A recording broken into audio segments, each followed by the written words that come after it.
All right, I am going to go ahead and get started.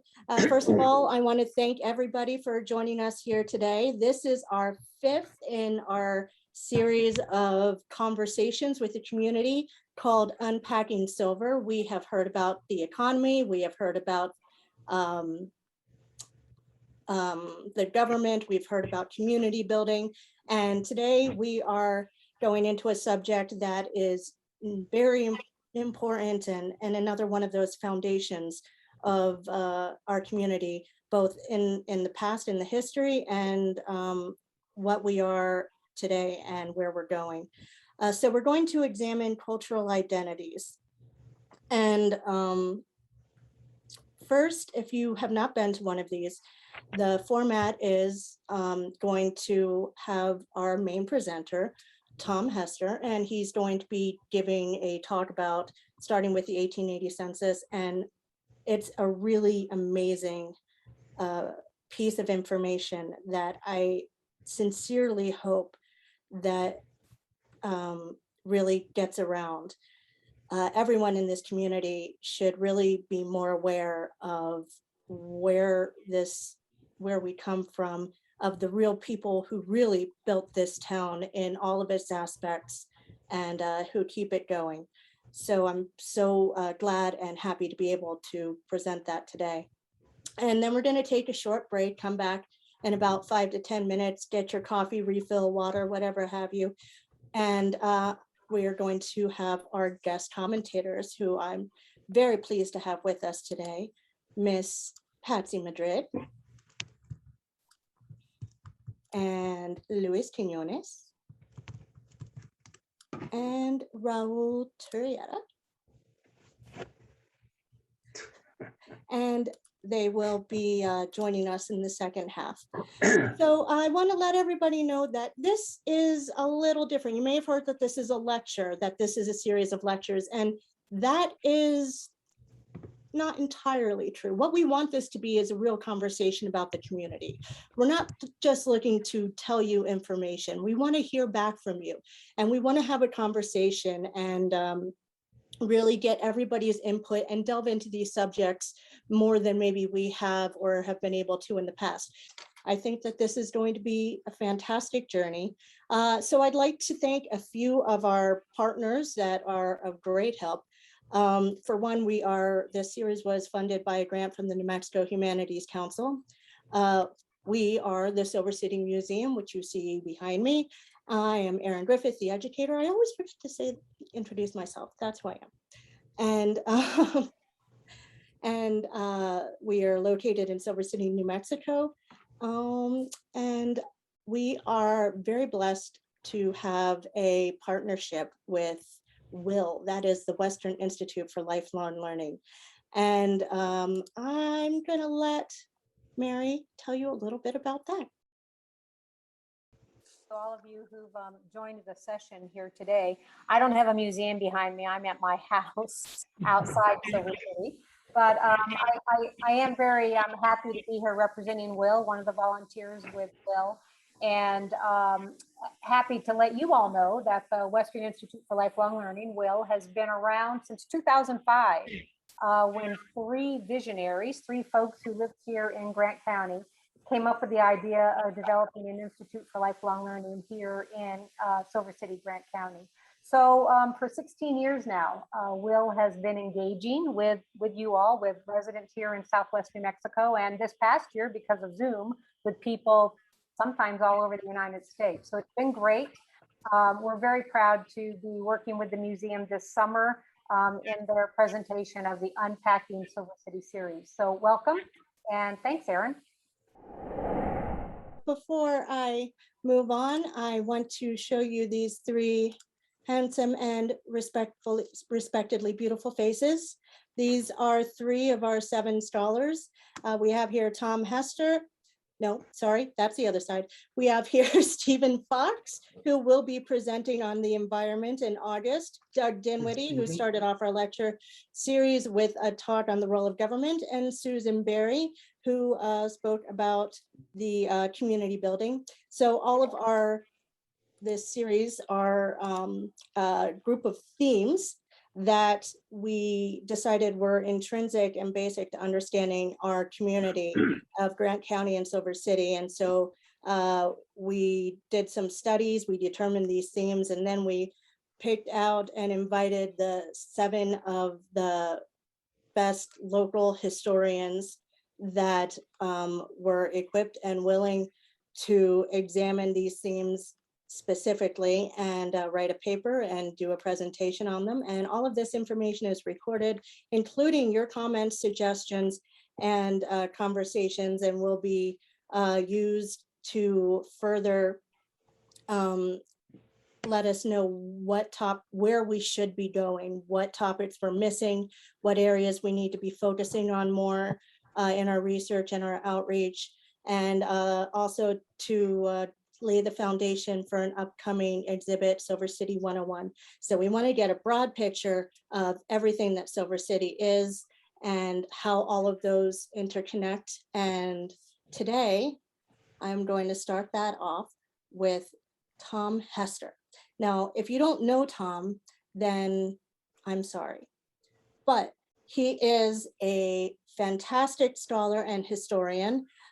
He has some interest in data, which allows him to draw conclusions that otherwise may not be apparent. And he is a heavy and stalwart researcher. I have seen him outside my office researching a lot. And he is one of the, he's just a very good historian and a good man, and I think a good speaker. We'll see, But here you go, Mr. Tom Hester. Oh, thank you very much, Erin. We'll find out about that good speaker business. And I got to correct you. I'm afraid that I am not a historian. I'm sitting in a room with 3 very good historians, but I am a student of history, and I'm a lover of history, and I'm a person who believes that everyone should be a lover of history because history allows us to know who we are and to a certain degree who we should be. So I'm really pleased to be able to speak with you today about the interethnic world of Silver City. I'm not a native Silver Cityan, but I am one who has come to really admire and appreciate the great benefits of being in Silver City. With that, let us begin.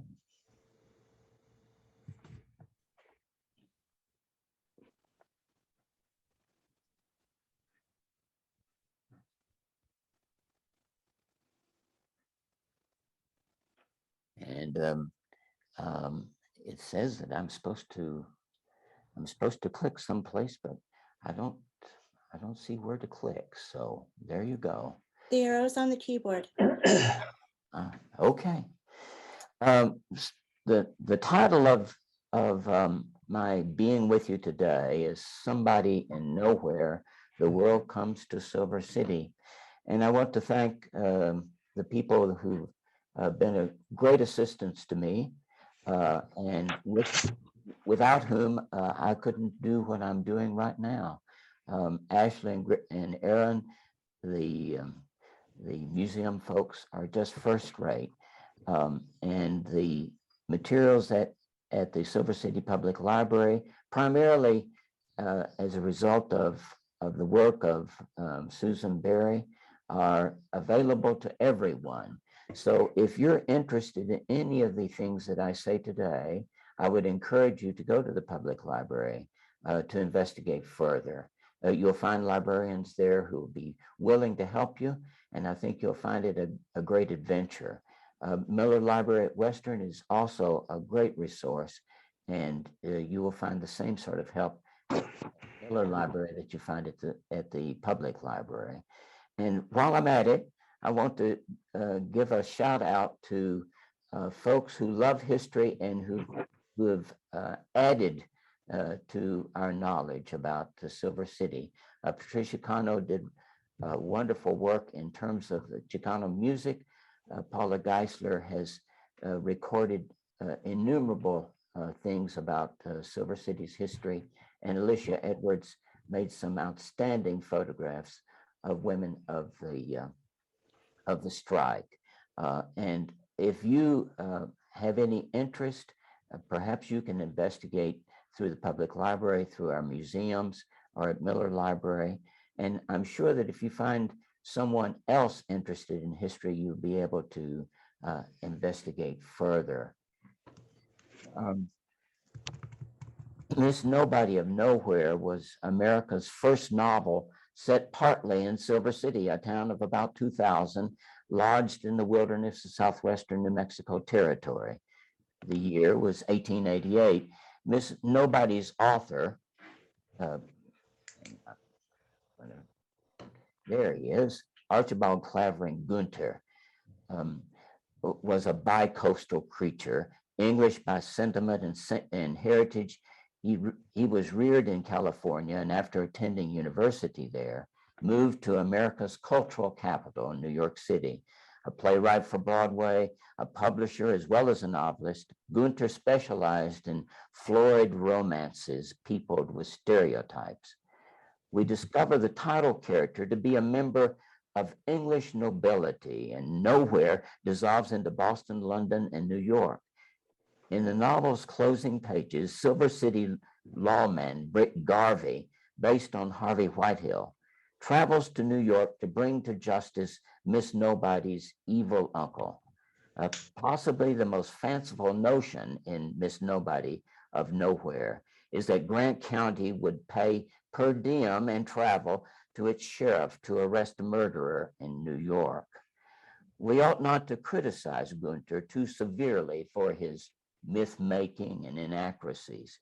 Ideals of a pluralistic society promoting the dignity of persons from every cultural background were, before the civil rights movement of the last half of the 20th century, largely confined to utopian societies, radical reformers, and high-flown thinkers. That's the guiding idea in today's exploration of Silver City. Mexicans, Mexican Americans, African Americans, Jews from Eastern Europe, Russia and the Near East, Chinese and Chinese Americans, first generation Germans and Irish and French comprised almost 2/3 of Silver City's population in the late 19th and early 20th century. Nevertheless, the imposed cultural norms came from St. Louis, New York, Boston. Silver City styles, the fads, the values, the ideals were copied from American urban models. Silver City's elite were determined from the beginning to speak English with the slang of a sophisticate, to bring in the best that the Eastern Seaboard had to offer, to look modern and to be fashionable. The best single source revealing our town's past, Susan Berry's and Sharman Russell's book, To Last, presents the idea that Silver City deliberately avoided being a sleepy, dusty southwestern village. Those early faded photographs of the mining town recorded the reality against which the founders apparently struggled. Susan elaborated just that thesis in her presentation in this series. Berry and Russell quote a visitor from Santa Fe's Daily New Mexican. Silver City looks like a New England town, picked up bodily and set down here between the hills to serve as a model for the rest of the great growing country. People may come here expecting to enjoy more of the luxuries of city life than they would in the eastern towns of the same size, and they will not be disappointed. Here, Joan Mooman, wife of a Silver City physician, writing for the Woman's Club 28 years after the Santa Fe visitor. Silver City is a conservative town, nestled among the hills of Grant County. It is an American town, recruited from the pick of the East and the West, made up in considerable part of successful businessmen and their families. what you and I are about in this presentation is to not erase those soaring words that would make a Chamber of Commerce publicist glow. For the next 30 minutes or so, you and I are simply reassigning some of the credit, widening the vision. To capture the basic nature of Silver City, an observer must acknowledge that the town, much like the West, was made up as it grew. Every adult resident in its early years had rejected a previous place to live in order to live in this remote village. The element stoking the migration to Silver City was revealed in its name. E.S. Culver, a Wisconsin attorney, described to a relative his experience as a young man hanging out with former Union soldiers. We camped under a large cedar tree near a large spring. Here we remained 2 or 3 weeks prospecting and locating claims. When we became satisfied by different assays that our mines were rich in silver, we concluded to lay out a town. Now, as we were to have a city, we must have a name. So they had a meeting. The cabin was crowded with would-be citizens. One of the Bullard boys made a motion that the town should be named Silver Flat. Another amended the motion by naming Silver City. I think this was Judge Richard Hudson. I opposed the name of Silver City on the ground that there were in Colorado and other mining states towns by that name, and further that it was very inappropriate name inasmuch as we occupied at that meeting the only cabin in the city. Upon a vote being taken, it was found that the name Silver City had the majority of votes. Then building commenced in earnest. It's noteworthy that Mr. Culver wrote as a retired attorney in Wisconsin, not as a retired miner in Silver City. His account does not mention the Mexican village on Chihuahua Hill that the Reverend Stanley, priest at St. Vincent de Paul Church, described in his history of the parish. Father Stanley wrote, "This was really a summer adobe settlement for woodcutters, sheep herders, and Indian traders. They built a chapel mostly for the use of the Hermanos de la Morada de Nuestro Padre J. Nazareno. In 1870, Anglo men, dazzled by the prospects of instant wealth, crowded into a cabin. Woodcutters and sheep herders and chapels interested them not a whit. They took a vote to name where they wanted to live, and the name they chose emphasized the key to its present, silver, and the conceit of its future, city. Almost as quickly as that cabin full of Anglo seekers of silver set out to make a city, the place filled up with Mexican and Eastern European immigrants. The whole enterprise at first depended on Chihuahuan miners who could apply the brutal methods of separating silver from its quartz matrix.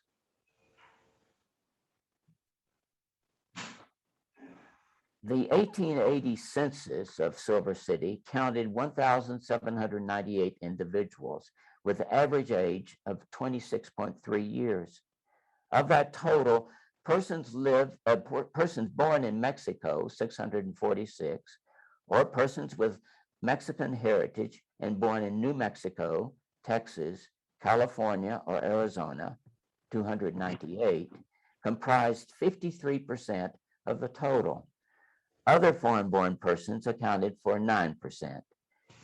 The handwritten census pages make clear that there existed little residential segregation for ethnic populations. Chinese residents often lived near the store or restaurant or laundry where they worked. There was no equivalent to San Francisco's Grant Street.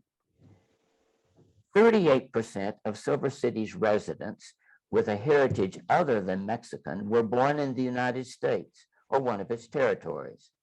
The 285 Anglo natives of New Mexico territory formed the largest component of the 38%.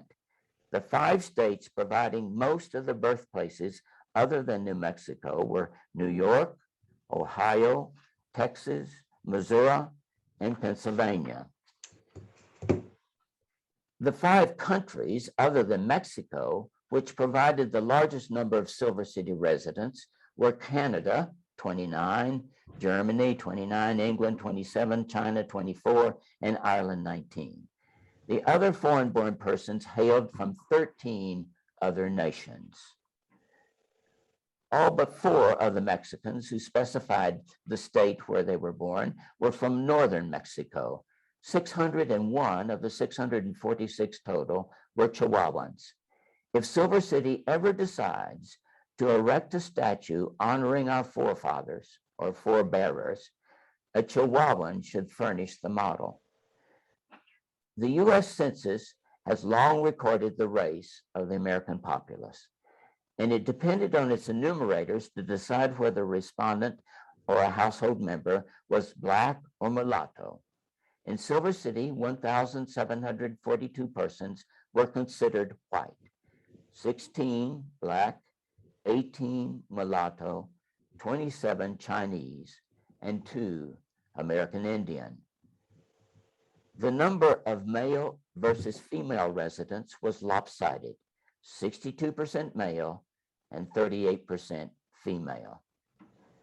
Of Silver Cityans age 15 or older, 6.5% were widowed, 35% were married, and 58.5% were single. 4 persons reported that they were divorced. Jim Smith, an earlier presenter who drew such a clear portrait of Billy the Kid's society, told us that our communities were violent. A summary of Silver City's population in 1880, predominantly unmarried, poorly schooled men in their teens and 20s, a majority away from their families of origin, with a saloon on nearly every commercial block, helps to explain the source of that violence. Now let's try to enliven the numbers with names and details of individuals. I want to introduce you to extraordinary Silver Cityans from Mexico, China, Germany, Poland, and Syria. Be forewarned, most are male. And in a country where a working man earned an average $1 for 12 hours of work, many of the immigrants I'm about to describe were a good deal better off. Regard 2 unique, seldom considered families. The census listings only, with no photographs, mark their presence here. This is the only source that we will have to know the Beltran family in 1880. Jose, age 48, and Simona, age 30, were living with Jose's older brother, Tomas, and with their 2 sons, Lucas, 12, and Martin, 11. Jose was a miner and Simona a homemaker, while their sons were roustabouts and Tomas a farm worker. This is the only source that we will have to know Pascual and Epimena Tarilla, brother and sister, ages 26 and 30. Both were born in Texas of Mexican parents. Pascual did day labor. Epimena kept house and cared for Miguel Tarilla, age 7. We don't know Miguel's relationship to Pascual and Epimena. We do know quite a lot about Las Cruces merchant Jose Martin Amador. Born in 1836 in the town that would become Ciudad Juarez, Amador had moved north as a child. The border soon shifted as well, and Amador became an American. The family moved to the village of Las Cruces, where Amador's mother owned a small store. As an adult, Amador formed a freight company to haul cargo between Chihuahua and Santa Fe, later established the Amador Hotel and opened 2 grocery or mercantile stores, one in Las Cruces and one in Silver City. Meanwhile, Amador invented a plow, served as Doña Ana County Treasurer and Deputy U.S. Marshal. Early Las Cruces public schools were built on land that he had contributed. The Amador Grocery, built in 1873 in Silver City, stood on South Bullard. 4 years later, Amador created a partnership with Jose Macias and J.S. Garcia to operate a mercantile. Garcia, who had come from Colorado, was the designated manager. The store's notice in the newspaper bragged on 25,000 pounds of merchandise being freighted from the nearest railroad terminal, wherever that was. Within less than a year, however, the partnership was dissolved, and Amador concentrated on his businesses in Las Cruces, although he continued to have mining and real estate investments in Grant County. For Juan Nepomuceno Carrasco, father, and Lorenzo Carrasco's son, I'm offering you a sort of a mystery, derived in part from my shortcomings as a researcher, and in part from an uncharacteristic silence about the Carrascos in the local newspapers. I need to detour here to describe 19th century journalism in small towns. Most flourishing towns had at least two newspapers, one a Democratic sheet and the other a Republican organ. That arrangement permitted county and court officials to post public notices in the correct newspaper, the one they agreed with. Editors of small town weeklies were as adept with their scissors as with their pens, for a large fraction of a paper's space was filled with clippings from so-called exchanges. Although reporters supplied longer articles and news from outlying towns, W.A. Leonard, editor of the Silver City Enterprise during the early 1880s, collected news items from visitors to his office or from fellow diners at his lunch table. Hence, 140 years later, we're reading in part from Mr. Leonard's social journal. To my knowledge, although Silver City had several Canadian editors, all the newspapers reflected the social concerns and affiliations of English speakers. Whether a reader regularly scanned the Enterprise or the Watchdog or the New Southwest or Mining Life or Grant County Herald or the Mining Gazette or the Telegram or the Eagle or the Independent, that reader was informed by Anglo men who socialized with the town's elite. That said, let us now pay attention to the mystery and our important subject, the Carrascos. Juan Nepomuceno was a Chihuahua silverman from the Sierra Madre or the Sierra Tarahumara. He arrived shortly after Silver City's boom exploded. On August 17, 1870, Carrasco, J.R. Jordan, Aaron H. Hackney, Edwin J. Orr, and James Corbin joined in a claim on the hill behind the current county courthouse. The very next month, Carrasco, whom an outstanding local historian, Helen Lundwall, described as the only experienced silver miner in the camp, filed another claim. He, J.R. Johnson, James Atkinson, Jesus Armijo, and Manuel Moreno filed the first claim in the Chloride Flat District, a mile west of Silver City. Their silver mine was to be the rich La Providencia. Carrasco built his hacienda at the southern end of Bullard Street, on the west side of what was more a trail than a street, though I've read accounts of the hacienda being perched over San Vicente Creek. The compound enclosed a house, a store, a corral, adobe brick furnaces, and arrastras for pulverizing ore. In the spring of 1871, the Carrasco smelters made the first silver bullion in Silver City. The smelting relied on the century-old techniques of Spanish and Mexican miners. They burned oak and later hitched a horse to a fan to stoke the flames. Both mining and smelting must have prospered, for in 1873, O.L. Scott of Mining Life reported that Lorenzo was bringing workers from Mexico. Editor Scott later reported that Lorenzo, over 2 years, had refined $200,000 worth of silver, which translates to $4.7 million in 2021. Lorenzo's father seemed to have settled in as an influencer in local politics, for someone had claimed to the Mining Life that Juan Nepomuceno was supporting a candidate for probate judge. That claim he denied.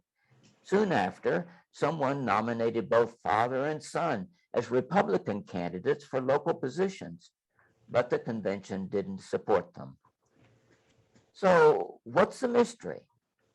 Less than 5 years after Mining Life's reporting about La Providencia's wealth, the Grant County Herald ran a single sentence. The families of the late Jose Macias and Nepomuceno Carrasco have returned to Mexico.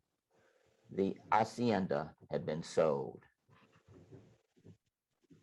While Juan Nepomuceno had left, there were in 1880 census records for several Lorenzo Carrascos. One lived in Silver City. Both Lorenzo and Carrasco are fairly common names, belonging to men of the right age in Georgetown and San Lorenzo. There can be no certainty that the Silver City Lorenzo is Juan's son. And the census records, census reports Lorenzo's occupation as grain merchant, not as smelter manager. If asked to guess about the identification of the 1880 Lorenzo, I would choose the simplest explanation. Lorenzo had left the mining business and was living with family members who had not wanted to return to Las Cruces or Chihuahua. Modern technology had supplanted the family's antique smelting processes. In 1883, the Enterprise published a long front-page article on the replacement of adobe furnaces with more efficient water jacket blast furnaces. The article reported, a few years ago, Silver City contained several of these adobe furnaces, which were kept more or less employed by their owners. They have gradually fallen into disuse until now there are but 2 that make any pretensions to running at all. One of the latter is located just off Bullard Street to the west, opposite Bremen's Corral. It is likely that Juan Nepomuceno, seeing the technological handwriting on the wall, had sold his holdings, gathered up the family who agreed to leave, and retired to the mountains of Chihuahua. He was almost 60 years of age. He, like Amador, may have been attracted to other places. Nevertheless, it is puzzling to see Hispanos who had enjoyed some success in Silver City abandoning the town. Juan Nepomuceno had been absent about 6 years when Cipriano Baca's name appeared on the first page of the Grant County Corporation record book, January 3rd, 1884. Baca, scion of an old New Mexico family, was born in California, where his father had gone to take advantage of a Spanish land grant.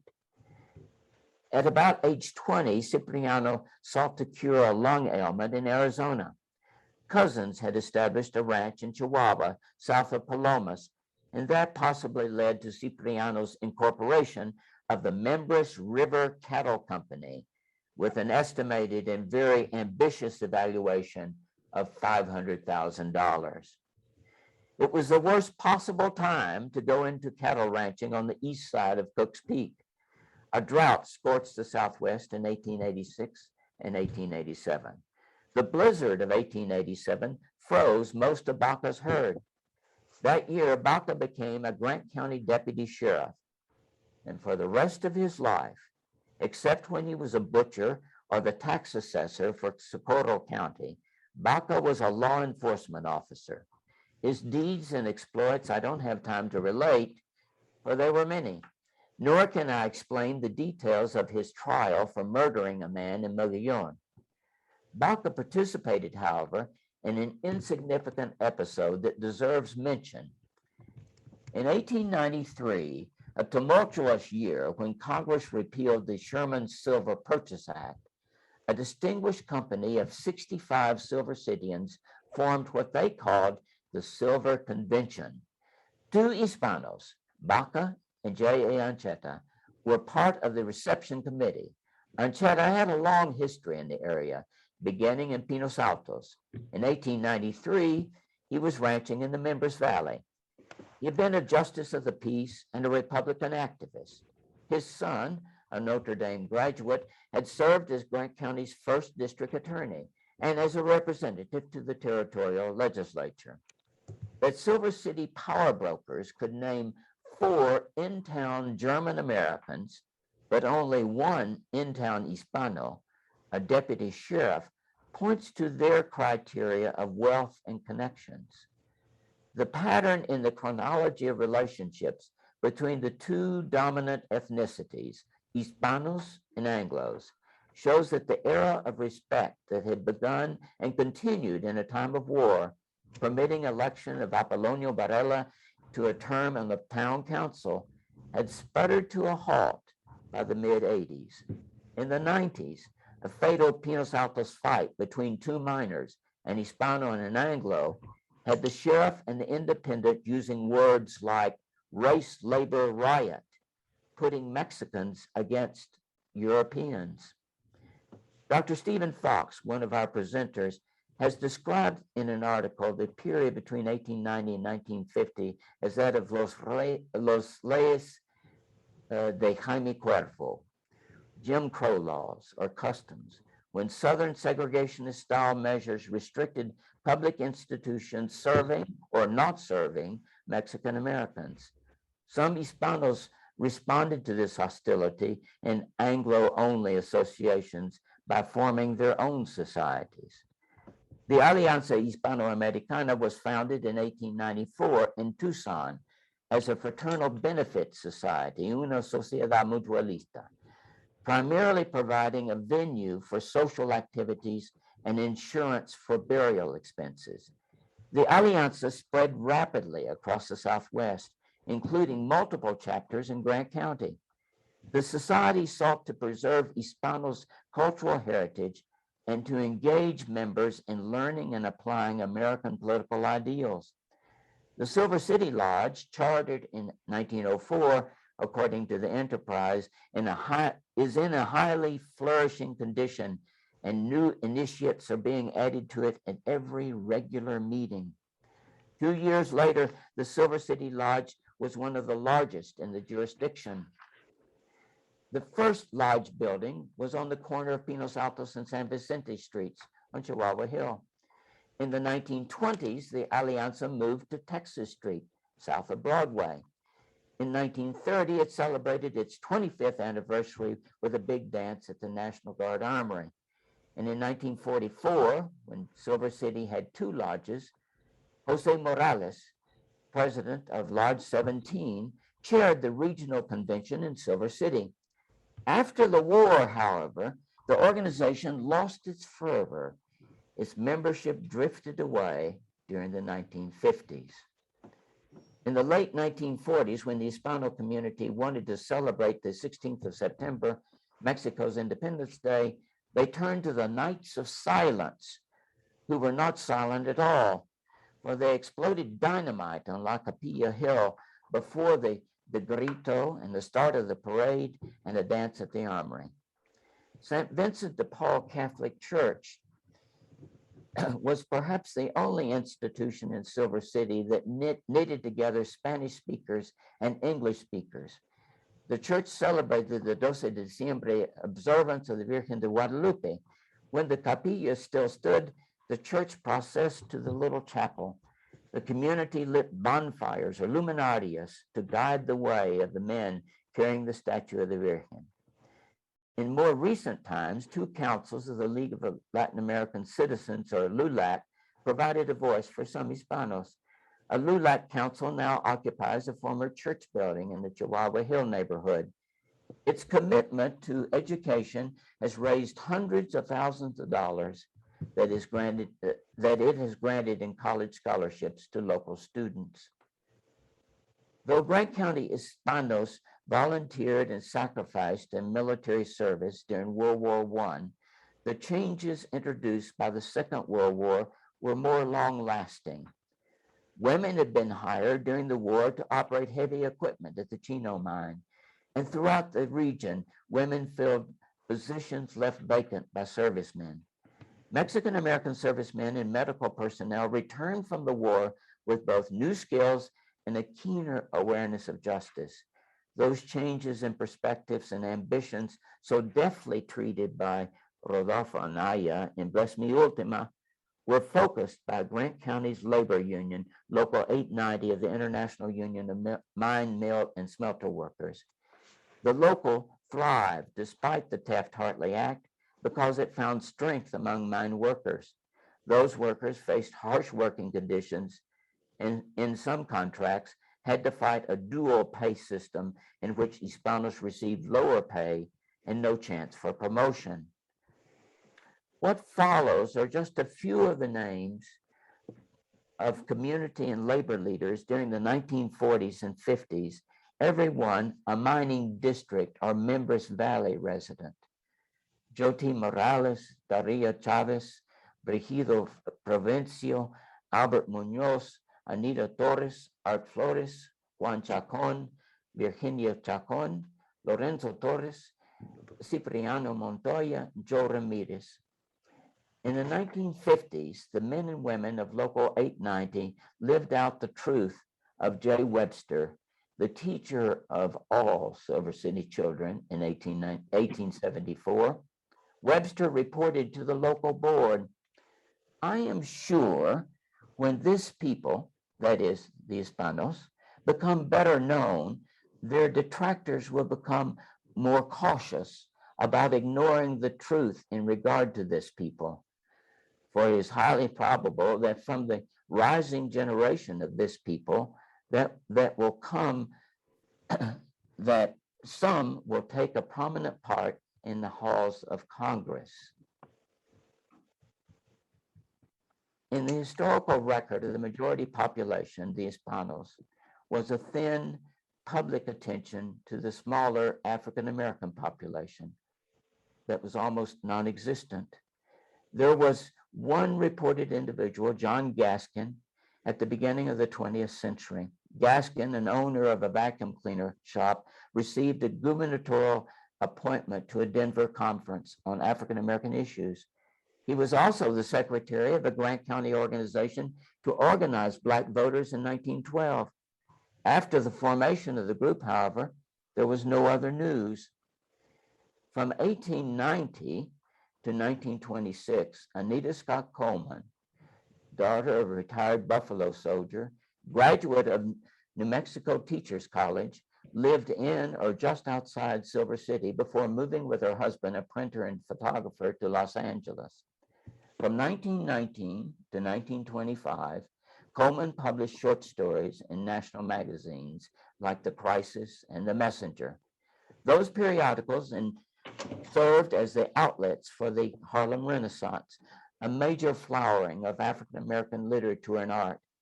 Coleman's stories consistently and eloquently conveyed the views and lives of persons, especially women, oppressed by poverty and bigotry. To the Silver City of her day, however, Anita Scott Coleman was largely invisible. In 1874, at age 24, Charlie's son came to Silver City and established a laundry. He was the first Chinese resident. By 1877, Son owned a restaurant on the corner of Bullard and Broadway. Son's wife was Rafaela. In 1882, Son returned to China for 18 months. We know all these facts because the newspapers reported them.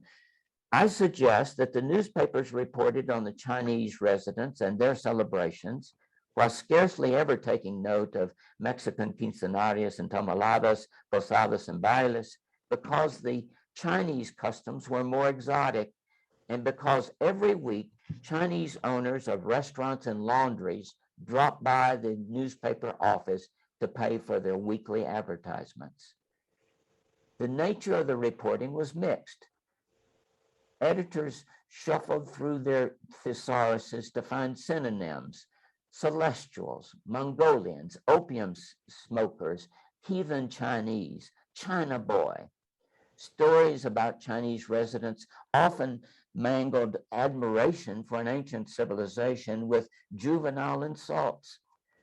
Other times, the news item gave an unadorned report. The Chinese are flying kites, which attracted much attention. The most dreadful feature of the Chinese in Silver City was their victimization by vicious personal crimes. The editor or reporter often expressed horror at the gruesome violence. In one account, a Gold Hill miner at Cornishman attacked a Chinese man who had loaned him money and then had asked for a repayment. The offender beat or kicked the eye of the victim out of its socket. He told the judge that he didn't consider such treatment of Chinamen to be a crime. Reporters maintained respect when describing the Chinese procession to their graveyard that was next to the city corral overlooking San Vicente Arroyo. Similarly, when the Chinese Masonic Lodge buried members, a newspaper gave dignified comment on the funeral and its attendees. But more typical was Southwest Sentinel's blurb about Chinese truck farmers who rented fields adjacent to the town. The heathen Chinese are crowding the market in Silver City with vegetables. Or consider the report by the Eagle on Lou Sam, whom the paper decided was Lin Sam. After praising Sam as a naturalized citizen, the editor appended his racial theorizing. 2 or 3 years ago, he took unto himself a wife from among the dark-haired maidens of the native race. And last week, he reached the acme of American citizenship when his spouse presented him with a daughter whose features are of the highest type of beauty of the Andalusian and Mongolian races. Susan Berry has already commented on the Methodist outreach to Silver City's Chinese residents. The son of a Methodist minister in the early 1890s recalled his mother giving English classes to the young men who worked in the Silver City restaurants. They expressed their gratitude by preparing a Chinese meal for her. The dinner featured a whole trout baked with almonds, substituting for the fish scales. There may be reasons to call our Silver City predecessors foolish, but surely one of the best reasons was their insistence that Chinese-owned restaurants serve only good old American food. The list of Chinese businesses is long. Many persons who lived in Silver City from the 1950s recall with great fondness buying their groceries from Lido Torre, who gave personalized service. One of the most remarkable business histories belong to a remarkable couple, Su and Ma-Fun Lim. Ma-Fun, known as Lim, and Su Lu operated the Manhattan Grill on Bullard and then the Chef Grill on Texas for well over a half-century. Sue's father was one of 3 brothers who homesteaded in the Members Valley. They moved to Deming to raise vegetables in the Chinese garden. Sue was born in Deming in 1910, and after graduating from New Mexico Teachers College, she married Lim in 1934. They had 6 children. Lim had started his career in 1918 at the French Kitchen, which he later owned. In 1929, as a precursor to current restaurateurs raising their own produce and meats, Lim was operating Silver City's Chinese gardens. When her father returned to China because he wanted to die where he had been born, Sue assumed responsibility for her siblings. The Lim children recall working in the restaurants when they were growing up. Successful in their careers, they left Silver City but remained in the American West. Lim died in 1977 and Sue in 1995. Several Western graduates have told me that hungry, impoverished students knew that they could go to Sue's restaurant for a free meal. It was her private scholarship program. In its history, Silver City has experienced 2 major events centering on separate ethnic groups. First, the Chinese faced the Committee of Ten's effort to remove them from Silver City in 1885. And then the Hispanos demanded equal pay, among other demands, in the mine mill workers' strike against Empire Zinc in 1950-52. Both events involved labor unions, and both, at least indirectly, resulted from political ideologies and notions circulating in the larger US society. In 1882, Congress passed the Chinese Exclusion Act, forbidding the immigration of Chinese into the country. Then, in a period of increasing labor turmoil, the Friends of Labor, a populist and largely ineffectual movement, demanded that Chinese and Mexicans be removed from their jobs. In November 1885, a mass meeting that involved both local judges and doctors, but not men on Silver City's list of the most influential or wealthy, it resolved the following, and it's a difficult resolve to understand. It will be necessary to notify the people of Chinese nationality who had not declared citizenship or who were not owners of real property within a period of 24 hours to leave the city. Judge Jin argued against this vigilantism, but he was shouted down. Except for some random acts of vandalism, the meeting's words produced no action. The 1890s did bring efforts to enforce strict exclusion laws. William Burns, a federal agent, spent several days in town collecting about 100 photographs of Chinese townspeople for Uncle Sam's portrait gallery, to use the Enterprise's attempted humor. The Independent in 1902 reported that Charles Meehan, the Chinese inspector, was in the city yesterday in connection with the Fong Jie case. Mr. Meehan has recently made a big roundup of Chinese along the Mexican border. The Salt of the Earth strike, a name for the movie about the strike, had longer lasting effects than the xenophobic mass meeting of 1885. The strike widened the splits in Grant County society: Anglo versus Mexicano, anti-communism versus union solidarity, urban versus rural, ruthless industrialism versus individual workers and their families. The best interpreter of the strike and the movie, Ellen Baker, described an ultimatum that echoed the demands from 67 years earlier. Events surrounding the film shooting may have occasionally looked like those surrounding the Empire Zinc strike, but vigilantes soon carried the tensions to an even higher pitch. About 70 small businessmen delivered an ultimatum to Jenks and the film crew on March the 4th. Leave town in 12 hours or leave in black boxes. Occasionally, there exists together a place and the people in that place and a time, all perfectly arranged to be a movie. The characters are straight out of John Ford. It could be a buddy movie, Butch and Sundance on steroids. Can you hear a haunting Aaron Copland tune as theme? And the place is beyond comparison, spread over a valley beneath hills, so situated that no matter from what direction you enter, you receive a sensation of sudden beauty, rightness, and an excitement that curiosity creates. Do you see it now? The opening shot as the aerial camera swoops from on high. The place, of course, is Silver City. The time, 1872 to 1920. And the people, who seem to be just 8 deceptively proper businessmen, were all immigrants, the awesome 8. They transformed a town in the wilderness. Here they are: John Brockman, Isaac Cohen, Henry Lisinski, Stefan Uhle, David Abraham, and his 2 sons, Abe and Hyman.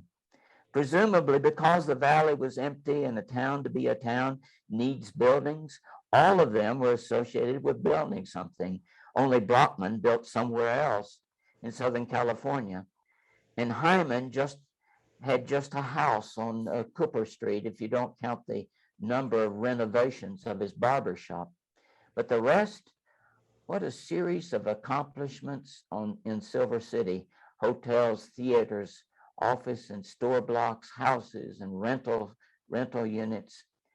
Thinking about the overwhelming masculine cast, one is tempted to slip in Nellie Montoya Lisinski Schutz, who was Lisinski's child by a woman not his wife, but who was taken into Lisinski's family, educated for a time in New York, and then wed to haberdasher and hotelier Max Schutz, about 15 years her senior.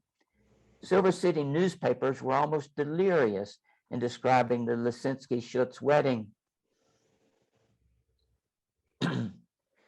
at the Lisinski home, followed by a dinner dance at the Exchange Hotel until 4:30 in the morning. Where did the 8 come from? To say Las Cruces or El Paso might be correct in the strictest sense, but their lands of origin sometimes registered an emotional imperative for importance. Isaac Cohen, for example, was born in Jerusalem and took his young son to visit his birthplace. Lisinski, Bachman, and Uli all came from Germany. The Abraham sons were born in England, where their parents stayed after leaving Poland. Lisinski's father died when Lisinski was in his early teens, so that his family sent him to England to learn stone carving. Instead, he persuaded an Anglican charity to pay his way to Australia, where he wanted to explore for gold. All the gold in Australia was claimed, however. So he was forced to go to California, only to discover that their gold too had been spoken for. An uncle invited him to New Mexico. Lisinski entered into the trading business with his uncle, with whom he constantly disagreed. By getting a government supply contract, Lisinski made enough money to finance his dream, buying a mine. The mine he bought, however, was a copper mine at Morenci, Arizona. Throughout this entire period, Lisinski owned a store and other investments in Silver City. His brother Charles was recruited to manage those investments. Brockman came to Grant County at age 17 and established a cattle ranch on the Membris, more or less where the Nan Ranch is today. Brockman planted an orchard, imported the first Angus into New Mexico, and established a store at Membris. His nickname was Polled Angus. In the 1880s, Brockman entered the banking business while keeping both ranch and store. When Ailman's Bank went to ruin, Brockman picked up the pieces for pennies on the dollar. He invested his gains in Arizona mining ventures and made millions more. Uli came to Silver City as a teen and apprenticed in a butcher shop. He saw that the most profitable concerns in Silver City were saloons, and he soon entered that business. Always competitive, bar ownership had a rapid turnover. Uli was soon planning to construct his own building on Broadway to house the Cave, his last bar. There's Uli standing in front of his building, a civic leader and a member of the town council. He died of an aneurysm at age 39. His widow, a Canadian, and their small child stayed in Silver City. David Abraham, whose Polish name was Dobrinsky, arrived in Silver City to build his first major brick building on Bullard and Spring. To enter the hotel business with the Southern Hotel, to concoct ventures like selling ice, and to insist that Silver City had to plant street trees. He had 5 sons and 3 daughters. He was survived by his second wife. Hyman Abraham, perhaps the least adventurous of the Abrahams, was a barber, often offering cowboys coming off the range the best hot bath and close shave in Silver City. Later in life, he became a probate judge.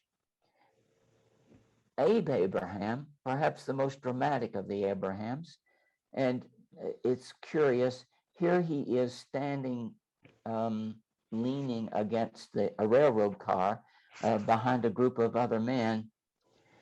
Abe Abraham led the Symphonic Society, sang opera, played a major role in the Pirates of Penzance. At times, Abe was in the confectionery business. He had a go in the Centennial Bar. He opened the Princess Theater, arranging for a house band to accompany the silent films. He reconstituted hotels.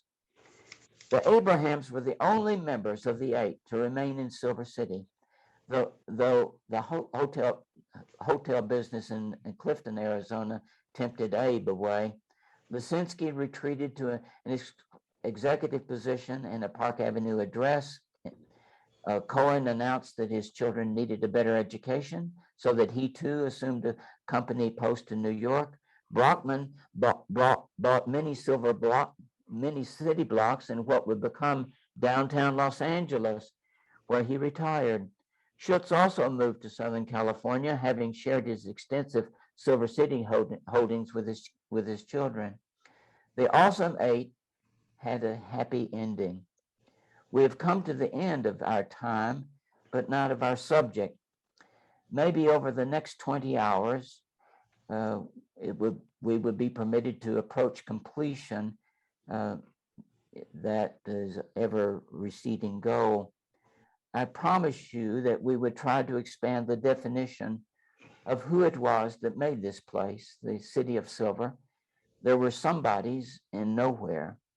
Although Silver City continues to boast a vibrant diversity of citizens, I confess that I would welcome back the more visible presence of Chinese restaurateurs and Jewish merchants. We learned along the way that while Mexican immigrants comprise the overwhelming proportion of the town's populace, so much so that Spanish surely must have been the lingua franca in 1880, the Hispano left a relatively dim mark on the historical record. With some energy and attention and cooperation, that dimness may be made boldly luminescent, like the pink store north. In an earlier version of this talk, I quoted from Ralph Ellison's Invisible Man.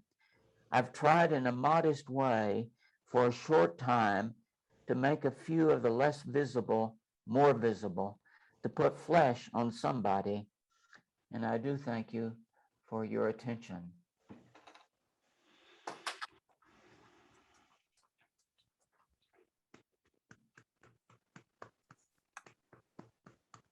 All right, thank you, Tom. If you will stop share. There we go. All right, thank you, everybody. At this time, we will take some questions and answers for Tom. We're running a little bit low on time, so let's try to keep our questions and responses pithy, and go ahead and type those in the box, in the chat box. If you're watching on Facebook, you can enter into the Facebook feed, and the amazing, wonderful technical genius that has allowed us to be viewable and seen today, communications manager Joe Lutz will relay those messages to me. And if you want to come on air and speak to Tom directly, I really encourage that. Mary will be contacting you, or you can contact her and I'll bring you on. So let's find out. Looks like we have no questions from the front of the house this moment, where we have several people watching, and I'm happy to see. We have one from Alan Reagans, who wants to know if we're sure that there was no Spanish language newspaper media in Grant County, or were they just not preserved or archived? All right.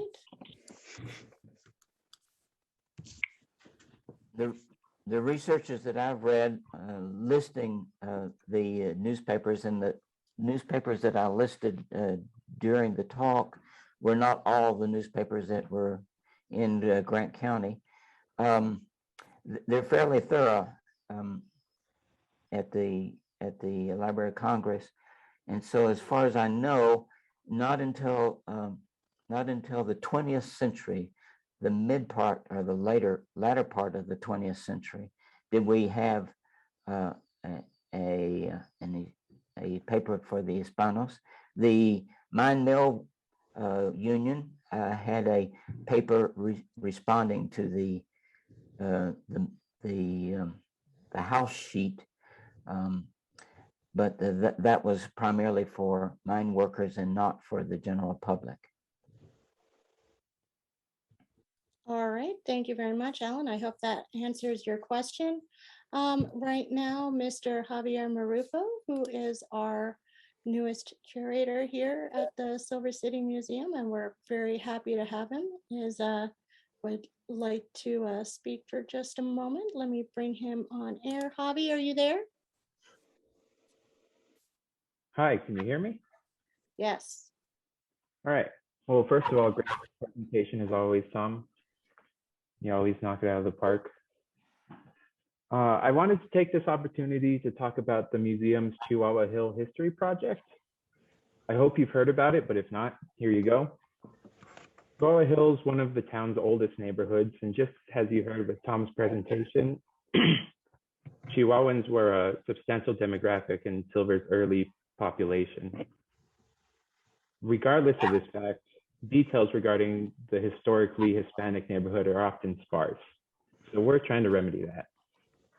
The Silver City Museum is setting out to create an oral history and perhaps the first comprehensive history of Chihuahua Hill. I'll be going around town personally conducting interviews with anybody who has lived on Chihuahua Hill or lives on Chihuahua Hill or just has a personal connection. All of the audio recordings, the transcriptions of those recordings, the photos, and any memorabilia given to us by the community will culminate in a permanent historical collection that's going to be made available to the public and housed here at the museum. So today, I'd just like to ask everybody here, if you live on Chihuahua Hill or has ever lived on Chihuahua Hill and you want to share your story, please get in contact with us. I'll interview anybody with a connection, even if you lived there for a year when you were a child, or you just moved into the neighborhood last year. I'd love to hear from you. You don't have to be an expert. We don't need to know any specific details. All we want is your experience. And nobody is more of an expert in your own personal experience as you. So if you'd like to volunteer any time to the project in any way, likewise, please contact us. We'll be happy to have you. I'll be extremely happy to have you because it's already starting to add up. I'll go ahead and put my phone number and my email address in the chat, but you can always get it in the website. And yeah, it's going to be a great project and I'm proud to be part of it. Thank you for your time and spread the word. Thank you, Javi. Great to hear. All right. Anybody else have any questions? Okay. Let's see, Sharon. Let's see, Sharon, are you there? Yes, I am here. Can you hear me? I sure Can you- can. Yeah. Oh, good. Thank you. The question is, do we have any specifics?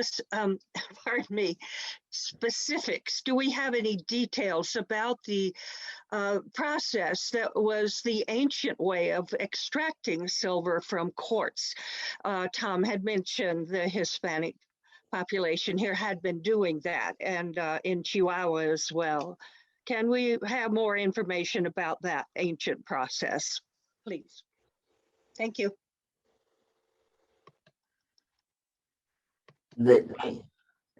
Largely,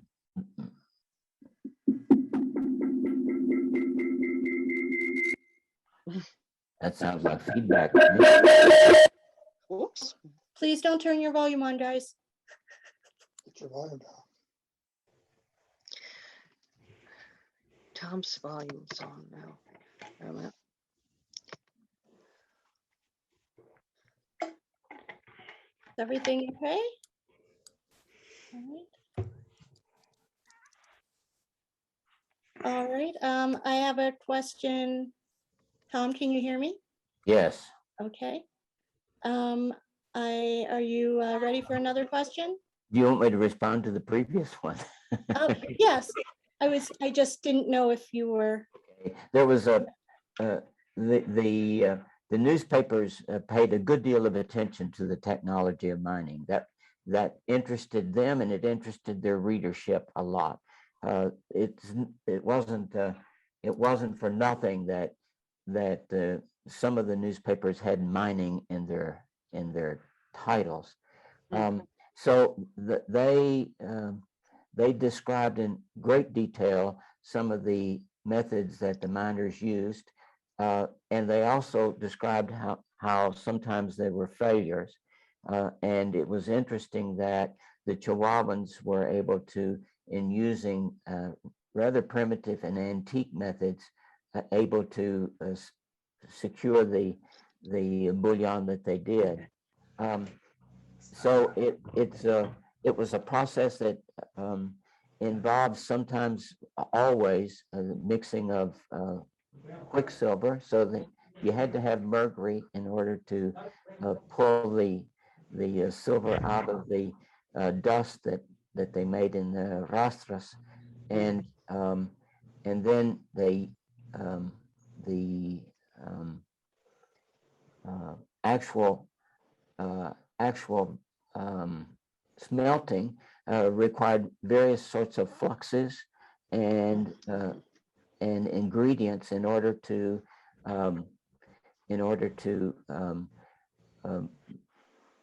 make a bullion block, if you will.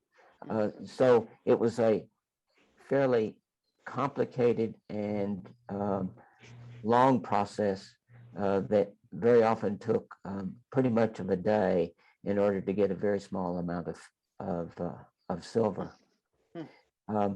If the questioner is interested, I'll be happy to look up the articles and share them with her. They're fairly complete, and it's kind of interesting that many miners tried many different techniques that were total failures. Absolutely. All right. Thank you very much, Tom. Thank you, Sharon, for your question. If parts of your questions aren't answered, or for some reason we can't get to them, feel free to email me at education@silvercitymuseum.org, and we will follow up with that, and I'll pass those along to Tom. We have another question from B, who wants to know if you're planning on publishing this presentation. Yeah, Tom, any plans on publishing a paper on this? I had no plans, I can tell you. Well, we at the museum will have this talk available on our website at some point in the near future as well. And there's who knows what could be in the works. We'll see. And there's a lot more data that Yeah. I would really like to share in writing. Kind of public lecture is not my thing, and I'm really more comfortable in paying attention to the written page. So Okay. perhaps we'll be able to at least have a manuscript floating around that people can look at and Okay. Well, we have lots of questions to get through. Let's try to get to some of these real fast. Mike Sheffer wants to know if you can describe the relationship between Silver City and Pinos Altos during this time.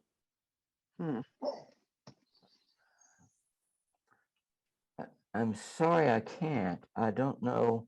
I don't know what exactly is. Pinos Altos is a part of Grant County, of course, and there was constant travel back and forth between the two. I know that, but as in terms of the town councils, perhaps Susan would be the best person to go to understand what that how they regarded one another.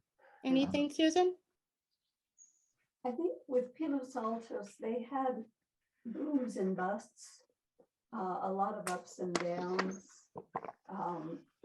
They were in something of a boom state when Silver City was founded. And at that time, 1870, they were the county seat, but 1 year later, it moved down here and it's never moved again.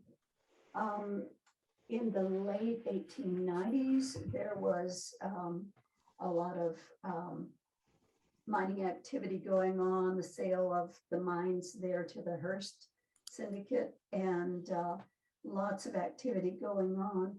Now, Doug is a Pinos Altos native, I believe.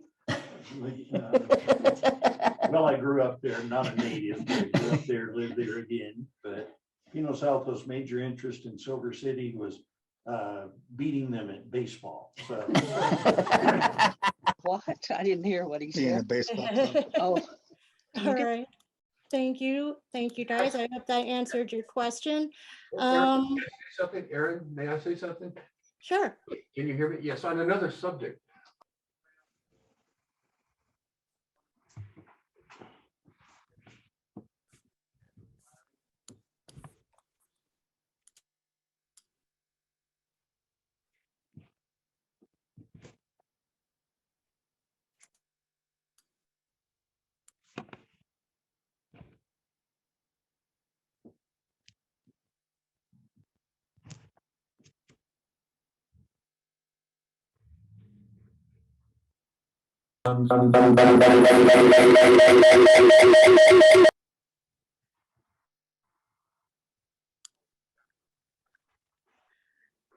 Stephen, I don't think we can hear you. Can you come over to Tom's side?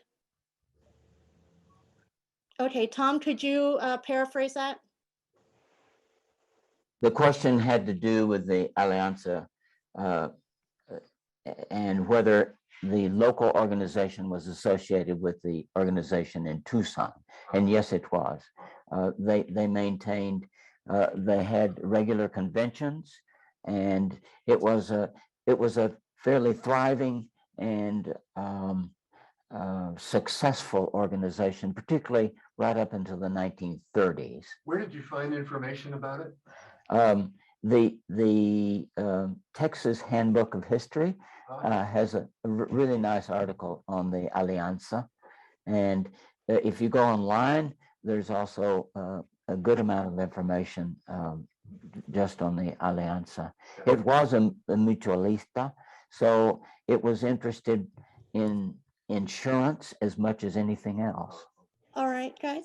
Thank you very much. We're at 12:20, so I'm going to try to get to as many of these as possible and as quickly as possible, so we can take a break and then bring on our guest commentators. We have one of them is Dr. Luis Quinones, who, as was mentioned by Stephen, was previously an editor with The Reporter. Is that correct?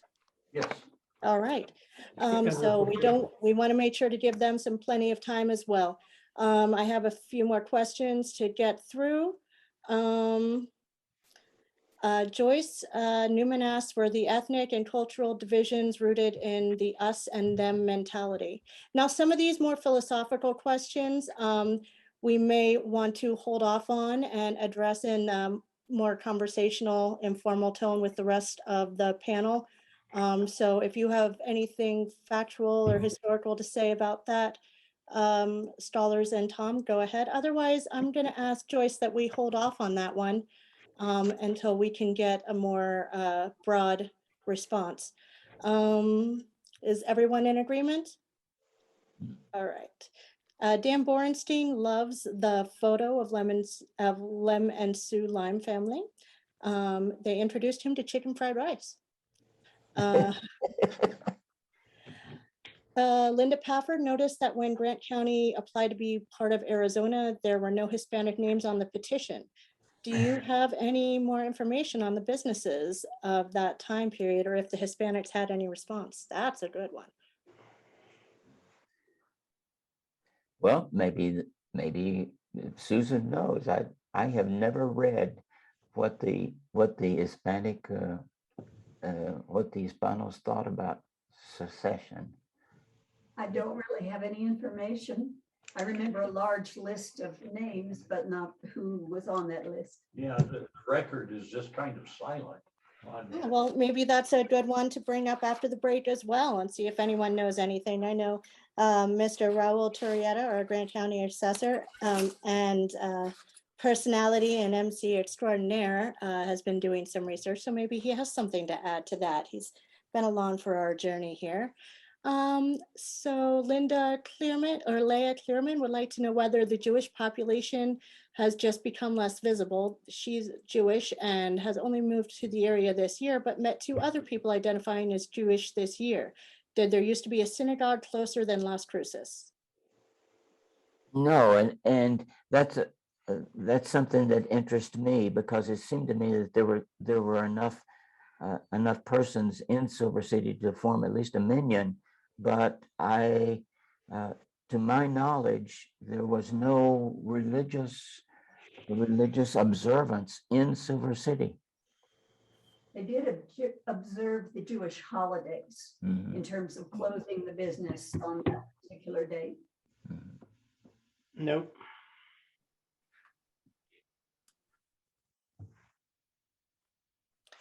Okay. Let's see. Here's a good one from James Whittemore.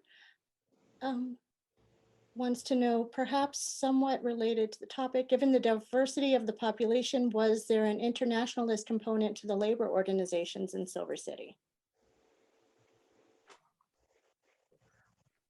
Well, I think that's the reason the mine mill local was Red baited. was both successful and opposed, is it had very sophisticated, long-standing international connections.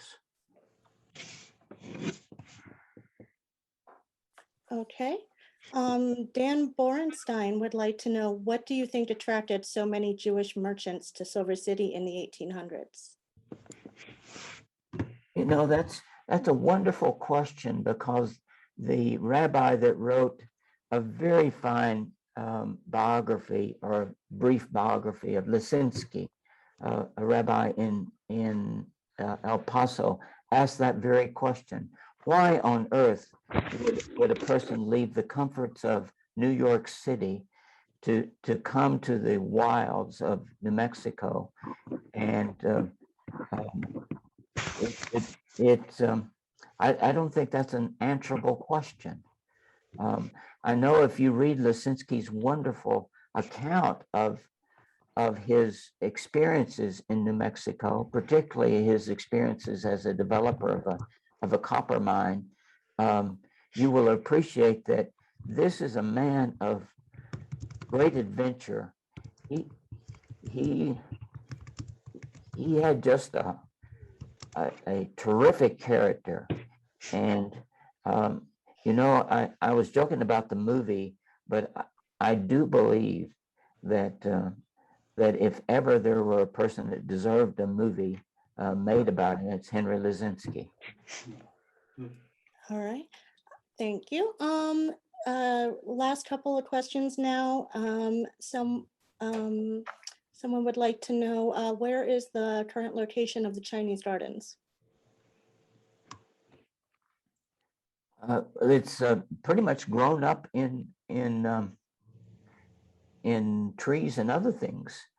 If you stand on the south end of Bullard and look east, you would see where the gardens were. Mm-hmm. Okay. And the last one is, given the let's see. Someone would like to know about one of the books that you mentioned. I'm sorry. Would the book you mentioned, Grant County Corporation, have records of a business that a Chinese restaurateur might have owned? It's her husband's great-grandfather. I rather doubt it, because the corporate books were for corporations, and most of the smaller businesses were not incorporated. But I would encourage her to use Susan's wonderful index at the public library, and to consult with the county clerk, because there are ways of at least finding what property was owned, and perhaps when various actions were taken the newspapers did pay attention to Chinese restaurants to an extraordinary extent.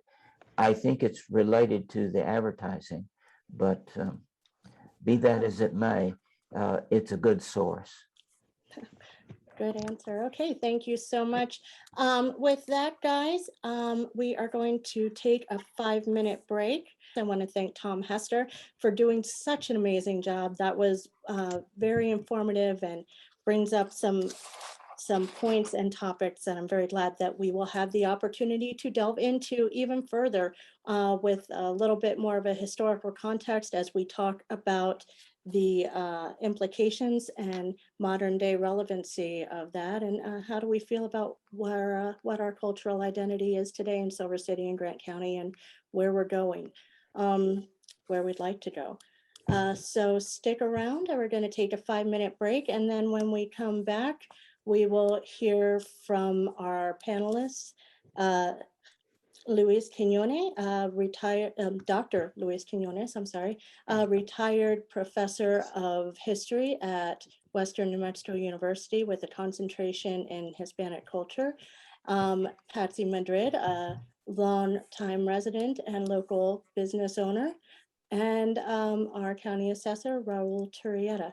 So you guys want to stay on for that.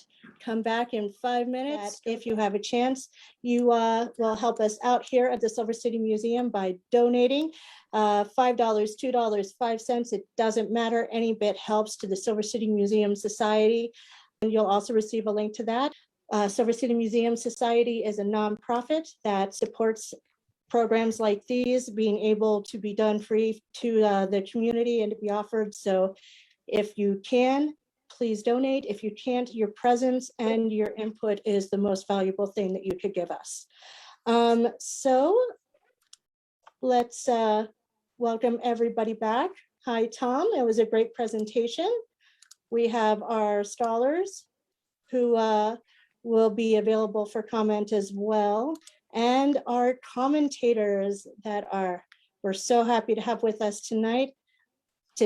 Whew, it's been a long one. Mr. Raul Turrieta, Grant County Assessor, MC Extraordinaire, and overall personality and man with a plan, Raul Turrieta. Patsy Madrid is a local resident and business owner, longtime resident of Silver City. She knows everyone and everything, or so I hear. And Mr. Luis Quiñones, also known as Nacho, is here with us today. He is previously a professor at WNMU. Dr. Quiñones taught history with a focus on Hispanic culture. Is that correct? Did I get that right? Yeah, but this was at Cobre High School. I was a Chicano. I was an English teacher, Chicano studies and literature teacher. Well, I got that wrong, but Dr. Quiñones, Dr. Nacho, it's great to have you with us. And so what'd you guys think?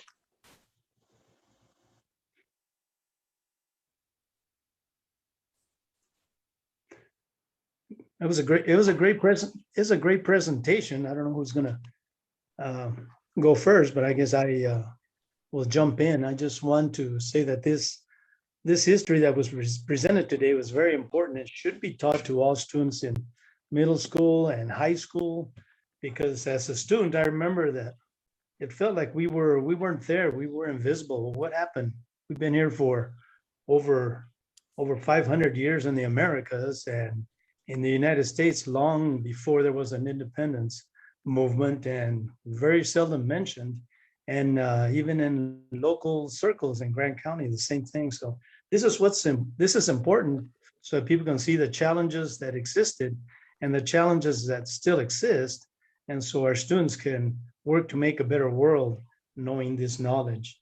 As far as the, you want me to go on with a couple other things? Is that okay? Oh, okay. As far as, Grant County, where it became Grant County for Ulysses S. Grant, it also what we now know as Grant County, and the interaction between various different cultural groups, at least in that particular era. 1846, 1848, the U.S. launched a brutal attack on a pretty much defenseless nation of Mexico. And even though they fought for 2 years heroically, Mexico did, they lost almost half of their territory to the United States aggression. And so in Grand County, what did that mean? Well, that meant that the new group had the backing of the military and the political system, the economic system, and the Mexicano, Mexican-American, Chicano people were pretty much became second-class citizens for many, many years. And, so race played a big part when we talk about Billy the Kid. So for Chicanos, at least the ones I associate with, for Chicanos, Billy the Kid was a hero, was a friend of ours. He spoke Spanish. He lived right next to the barrio there in Chihuahua Hill, and his friends were Mexicanos. And matter of fact, when he was killed, the people of San Patricio, New Mexico, there by Hondo, they asked to bury his body because he was a friend of theirs. So race plays a lot of different plays a part in this area. There was also, of course, the Apache wars and the Mexicanos, not to romanticize relationships, but they made a treaty back in the 1860s. It was kind of, okay. And then some guy got this picnic going together and killed the Native Americans. So much for that. And some of the Chicanos joined in also. So that wasn't good. I know we have limited time, so maybe I should move on to a couple other things. And so I think what exploded in 1950 during the Empire Zinc Strike was all this over 100 years of discrimination and prejudice that the Mexicano people had just kind of tried to subside, and it exploded into the strike. And you notice there were a few Anglos that were involved also helping in the miners. A great majority were the Mexicanos, and against those were the Anglos, but also some Mexicano businessmen were also involved, and others that didn't really, as I interviewed them throughout life, didn't really have. They're afraid to say one way or the other. They were union people. They were blamed they were communists. They were called, and shoot, they were all veterans of World War II and the Korean conflict. And so anyway, that was to me, it was one of the proud moments. I saw the film for the first time in 1973. I was a junior student at New Mexico State University, grew up in Bayard all my life, and had never heard about the salt of the earth or the Empire Zinc Strike. So it was a well-kept secret. So I know Raul and Patsy have a lot of things to share, but I wanted to show you that I ran to, and I was looking for this, and I found another newspaper. It's called, let me see if you can get a picture of it here. If you can see it, it's called La Prensa Libre. It's called La Prensa Libre. No, I'm sorry, La Prensa Libre. La Prensa Libre. I'll donate it to the museum. I'll take it to the museum. I meant to take it over there a few times. So anyway, La Prensa Libre, I met with Jose Morales on top of Chihuahua Hill, spoke to him about this a lot of times. It was pretty much a political newspaper trying to elect some folks into office. And then later on, as far as the newspapers, El Reportero de Nuevo Mexico, which we started. But race has infiltrated almost everything in Grand County, and so this is a great conversation to have. We made the Mexicano Chicano Chamber of Commerce, which was founded because the Grand County Chamber of Commerce, we felt, was not doing its job to represent our multiculturalism. So anyway, a lot of the place names that were changed, Cañón de los Álamos, some people still call it El Cañón, or Los Álamos, for Hanover. Ojos Calientes, Dwyer, Pinos Altos, of course, they tried to change it to Birchville.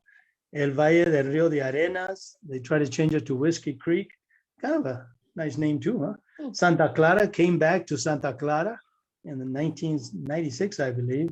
San Jose del Oro, beautiful poetic name in Spanish, at least to my ears, became Vanadium. San Jose, Faywood, San Juan, Sherman, San Isidro, the Cliff Gila area, San Luis, Tyrone, San Vicente de la Cienega, the Silver City, San Isidro, Schwartzville, El Valle de Cobre, Bayard. So that just shows you what's happened. And these were name changes and probably the least of the sins that were committed by the new colonizers. But it's still an indication of what happened. So our language was suppressed. I think Grant County is in crisis with language loss. A lot of our young people, they don't speak Spanish anymore. When I was in school, they used to punish us for speaking Spanish. So you'll even notice some of people in my era that didn't go on for further studies about speaking reading and writing, and of course speaking. So with that, I know we're running out of time, but I just wanted to share that, and I will take that newspaper to the museum next time I am in San Vicente de la Cienega. And we will love to have it. So you had mentioned, I'm sorry, I didn't catch the name. Was it Hispanic Latino Chamber of Commerce?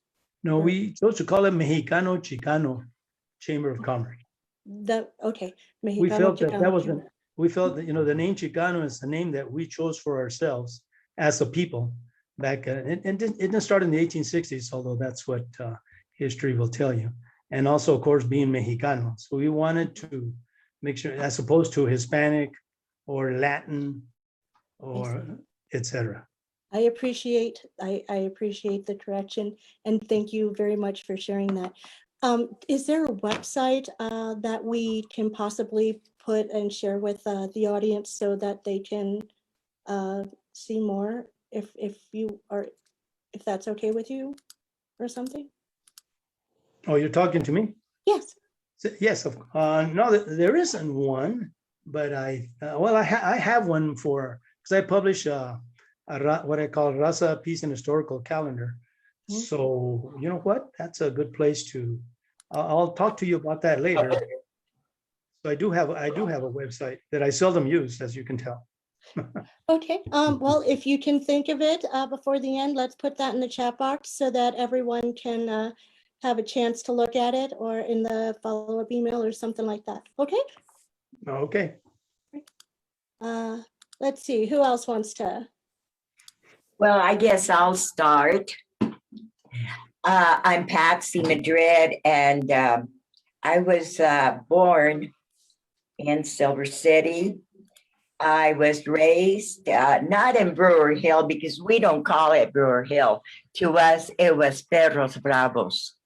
The name Brewer Hill was given because probably our forefathers or city fathers at that time were not able to spell the name or even pronounce it.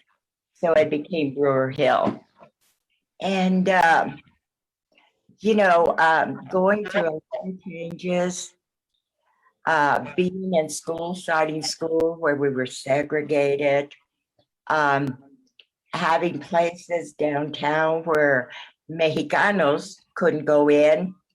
And it's really funny because I was in high school, and wanted a dress. And I saved my money. And when I went in to buy the dress, the owner told me I couldn't afford the dress. So 15 years later, well, now, in 2003, I actually bought the whole building. So I guess now I can afford the dress. Anyway, that was what's going on back in the 50s and 60s. But our culture was so beautiful that going back, I don't feel like I was less than anybody else. I loved our culture that consisted of our family, our religion, our music, and baseball. If you talk to any Hispanic those days, it was you went to church and then you went to one of the ballparks to see a baseball game. We didn't have much money, but we never starved. And it was a good time. It really was when you think about how the community, Mexicano community was always together. We helped each other out. And the thing that saddens me at this point is that our cuentos, our música, even our superstitions, our traditions are fading away. And, to the point that so many of our own kids and grandkids and these great grandkids don't speak Spanish, don't want to learn to speak Spanish, and they're losing who we really are. And I would like to have that preserved in a way, especially all our cuentos. That to me is so important because it really tells a story of who we are. So any comments? Thank you, Patsy. Yeah. Raul, if there is someone who knows something about baseball, it would be Mr. Raul Turrieta. Well, I don't know about that, Raul. Luis Quiñones was one heck of a ball player. Oh, this is a separate I'm not getting into this argument. This is a conversation that could go awry. Raul Well, was maybe the I great- should start great a poll. basketball We player. can poll the audience and see who is the better ball player. Well, for starters, I apologize for my attire. It's a Saturday. I was underneath my truck working on it and breaking in and out. But I'm going to show a photograph right now about the 1950s of my grandfather. And I hope someday maybe Patsy or Nacho can identify these individuals. And it is quite interesting that my grandfather is the one in the black suit, okay? Without the smile, he was Apache, and I hope someday that we can actually sit down and go over the other individuals, and that was back in the 1950s. There was a question that was asked about why there was any document names of Hispanics on there.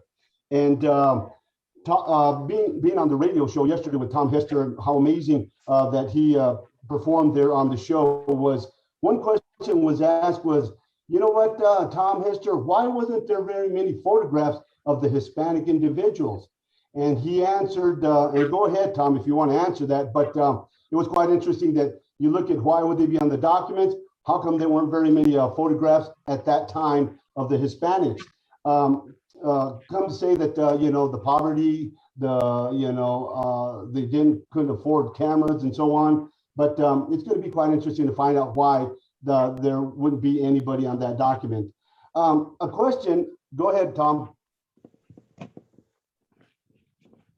A question that was asked about in 1904, why and how come the change of the name of San Vicente de la Cienega to Silver City? That's one question that we're probably going to have to ask down the road, because thanks to Nacho Quiñones bringing up all these names like Arenas Valley, you're looking at Santa Clara, Bayard, North Hurley, and so on. But I hope that we can actually find out why and how come at that time. One thing that I would just like to say, I guess I'm the youngest one of the group from Nacho. No offense there, Nacho, but I know you're a few years older and Patsy. But I did have a lot of interesting history with my grandfather and my father, because they were actually mine workers there in Hurley, Santa Clara. And it was quite interesting because all the stories that were ever brought up from my grandfather and my father about the segregations and the discrimination there in North Hurley and South Hurley. And we talked about the tunnel. We talked about the gate. And anytime that they would actually want to come through the gate, they would actually check the Hispanics on how much money they had before they would actually go to the general store in South Hurley. It was quite interesting because my father would actually say they would actually check their lunch boxes before they would go in to the areas where they would go to work. And it gave me great honors that the individuals that I got to meet and sat down and spoke with about the local 890, because my father was also in the local 890, was Flate Martinez. Nacho, you know who Flate Martinez was, right, Nacho? I do. Yes. El And what an Flate. amazing man and how he actually did help out of the union. And we Yeah. also, Mr. Merino was another individual that was very prominent to the area and what he did for the local 890. It's quite interesting that here we are in the 21st century. There's actually 20th century. We're still looking at the division, and there is somewhat a little bit of discrimination going on, here in this country. But with the history that's been given out, I want to give a great big hand to Stephen Fox when he did that presentation at the Global Resource Center there at Western New Mexico University about the Brown Beret, about the actual what Nacho Quiñones did, Greg Mesa actually did, and how he was actually a forgotten man due to what he's done for the Hispanics here in this community. One thing that I actually need to really express about the Chihuahua Hill, my father was born and raised in Chihuahua Hill, and Patsy pretty much knows everything that pretty much happened in Chihuahua Hill, and how it took so long for it to be developed down the road.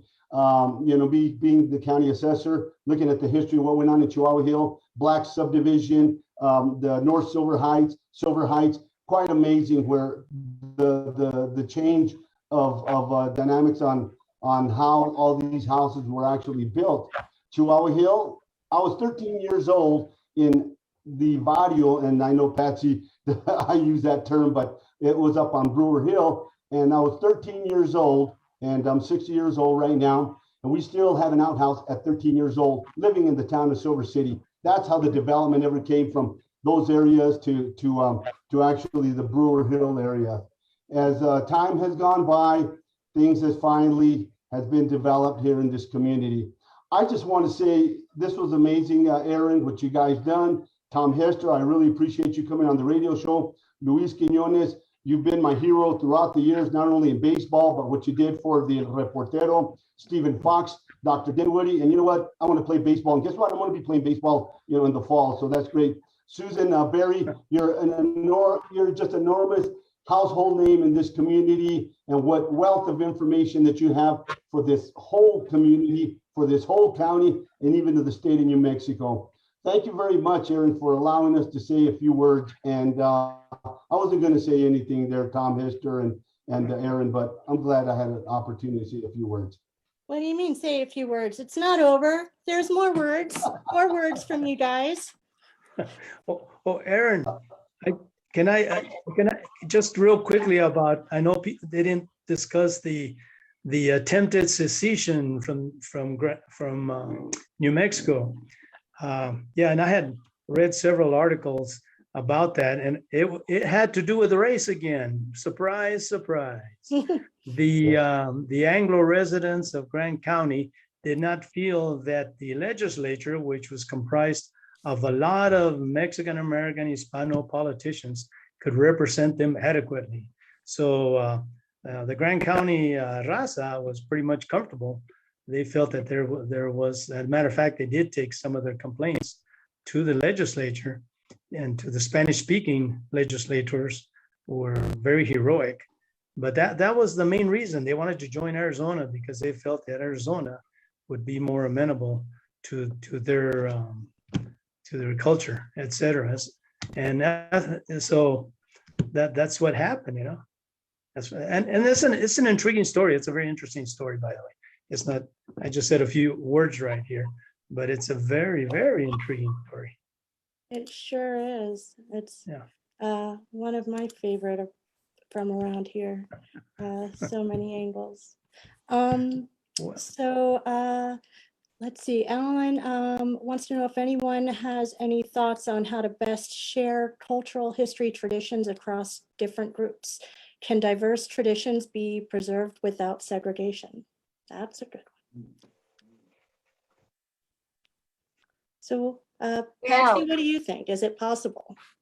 I think it's already happening, because we do have a big celebration for Dia de los Muertos now, and that's been a tradition. It's kind of changed in the way it's celebrated, but that has brought together cultures.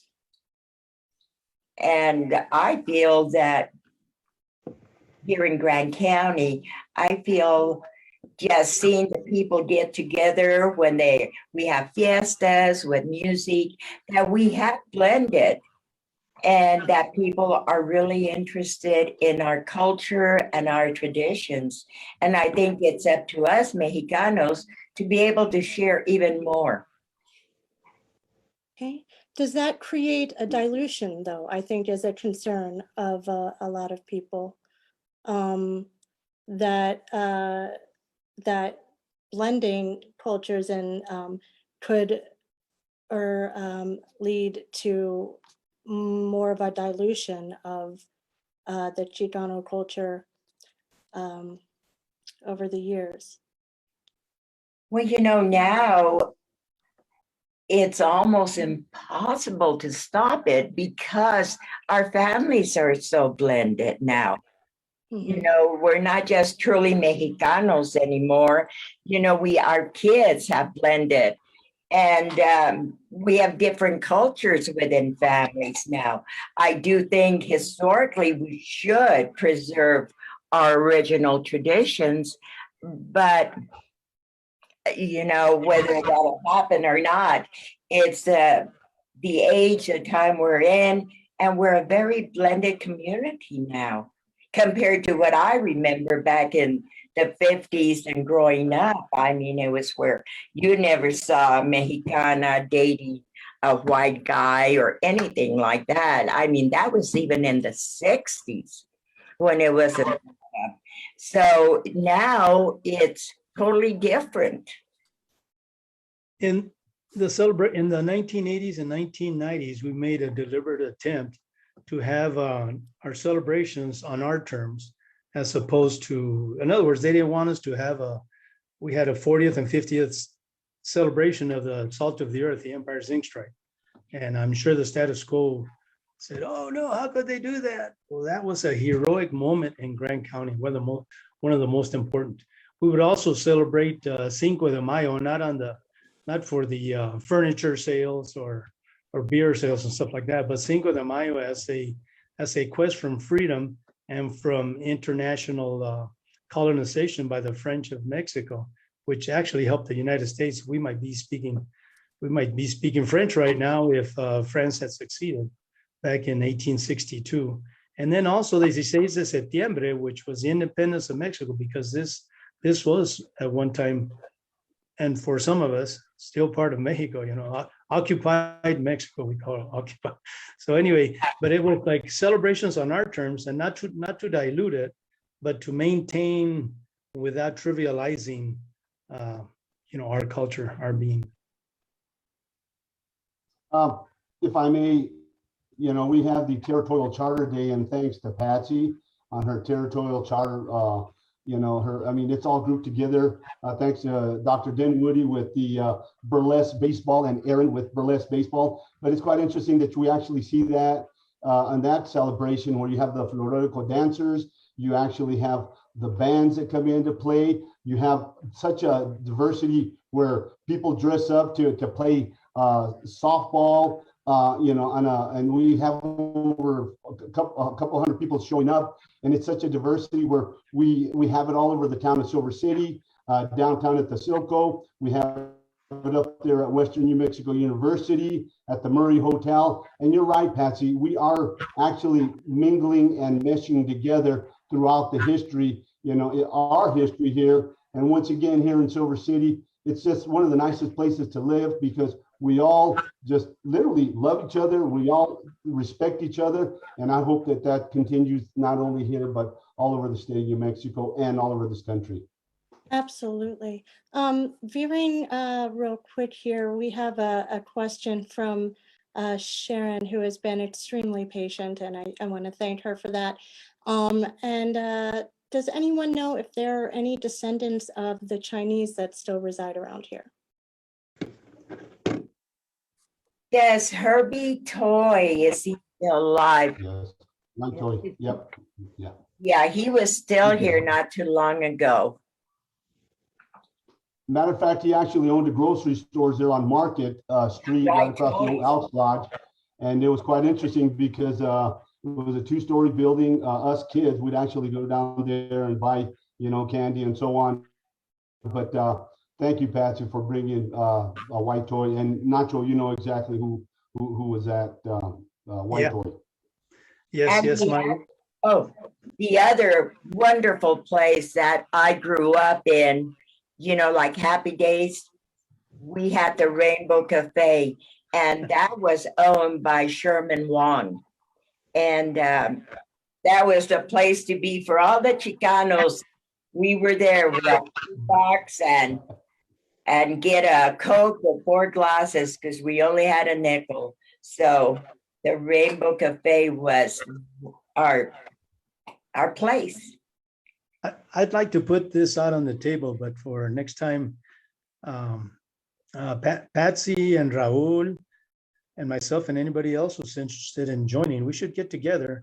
So not just to discuss some of the happenings, but actually what are we going to do about it? I think all of us are concerned with language loss and loss of culture. My grandfather used to say in Spanish, el que no tiene cultura, el que pierde su idioma, pierde su cultura, y el que pierde su cultura no tiene alma. He who loses his or her language loses their culture, and without culture, we have no soul. So I think a lot of that is all through New Mexico. It's not just Grand County because, English is a dominant language and the music is in English, television is in English, the instructions in English. Grand County has never had a dual language.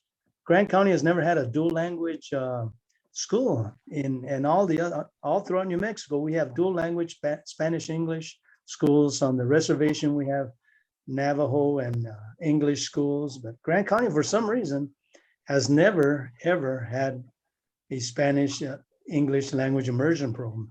And does Western do they teach Spanish anymore? Every other major university does, but I don't think Western has a Spanish major anymore. Really? Incredible. Por eso estamos como estamos. I want to pass along J.M. Pena. I'm hoping they will come on the air because we're trying to get a hold of her. But just in case that does not happen, it makes a great point and says there is a lot of assimilation happening. The question is who is assimilating who? And I think that's something that needed to be shared. So hopefully she'll be able to come on and expand on that. I think what Patsy said earlier, that it's kind of, when people get together, they get together. And so, that process is pretty much natural and good. And we're talking more about the other aspects of language and culture and all that. And some of the other groups too, our Native American brothers and sisters are facing the same dilemma. And I know, like, for example, I had a German uncle, and his father never taught him the German language or etc. They wanted to be, quote, Americanized. So I think that's sad. I think the more cultures and the more we share, the more beautiful things are. Agreed. That's a beautiful way to put it. Let's see, Miss Christy Hom would like to come on and talk to you guys for a minute. I'm going to bring her on. Just 1 second here. Okay. If I can find her.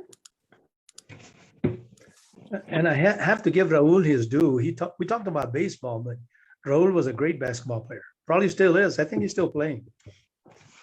In the Senior Olympics. No, I'm still playing softball, baseball, golf, you name it. I'm still pretty active, Nacho. Yeah. Very active. That's good. And hopefully this fall I go to Phoenix and play baseball in the fall. I go down to the World Series down in Phoenix. But you know what? I would like to say Nacho has always just been an enormous icon for the Hispanics, and talking about having a backbone to say what he had to say, wrote what he had to wrote. And I just want to say, Nacho, you've always been my hero, and I thank you everything that you've done, especially with El Reportero. Well, thank you, Raul. It's one of those things that happens in life. I'm a lot of times, a lot of soul searching, but I'm proud that I was involved and one of the instigators.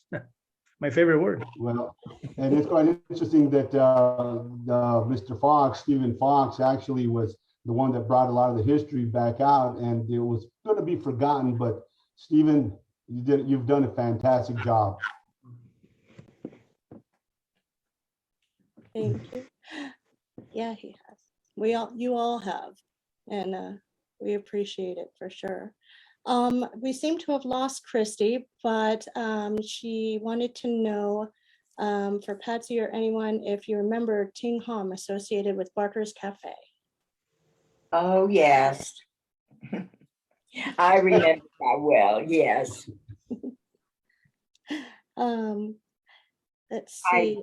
grandfather was from Canada, Scotch Irish, and he was the first railroad engineer at Santa Rita. So after he get off work, he hit all the little bars downtown. So I remember Barker, Silver Bar, Wells Bar. So yeah, there's quite a history. There were a lot of bars downtown back in the day.